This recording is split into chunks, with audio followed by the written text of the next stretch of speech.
My ghetto pho. Let's do the seasoning first. So in your mortar or whatever you got to pound up shit, get a teaspoon of kosher salt.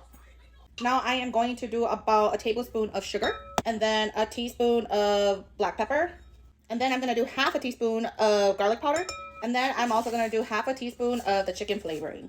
And then you just want to basically mix this all together. It should look like that. Once you get this as grounded as you could get it, we're going to go ahead and add in a tablespoon of tapioca starch. You can use cornstarch too if you don't have tapioca starch. And then baking powder. I am going to do a teaspoon of baking powder. Actually, a teaspoon and a half, sorry. Give it a mix. Now put this to the side.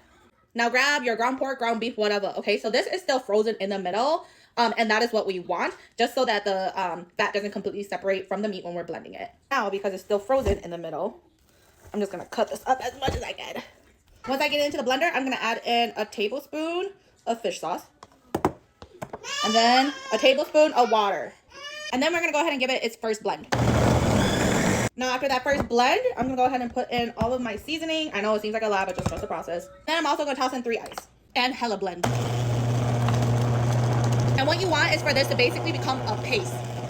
And this is what we're looking for, a disgusting paste. And honestly, you could probably go even more pasty, but I'm going to keep mine like this. Now we're going to go ahead and heat up some water on low. So here I have a bowl of water on the side here for my hand. Wash your hands. And then here's the meat that we had super pasted up. And then I have a spoon in water. I like using the short spoon for these. You could use any spoon. So once your water starts steaming a little bit, this is where we're going to start the game. Once we're ready, we're going to go ahead and dip our hand in water. And I'm using cold water. And then what I'm going to do is grab some of my meat here from my bowl.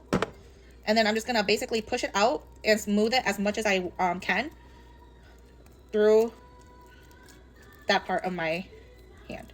And then once you get it to the size that you want and the shape that you want, then you could just go ahead and clean it up and toss it in your water and repeat the process.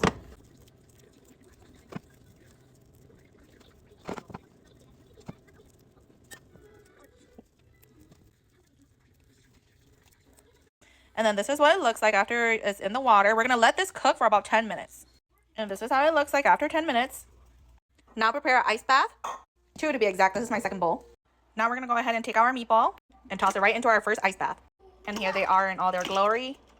So you can see that this first ice bath, you can see like all the gunk that was on the meatballs is coming off. Now I'm going to dump this. And then we're going to do our second dunk. And you see this one has less. Now I'm going to go ahead and take them out. And that's it. So the nice thing about making these at home is you can make it as smooth or non-smooth as you want. You could adjust the taste however you want, but this is how I make mine. Anyways, happy eating.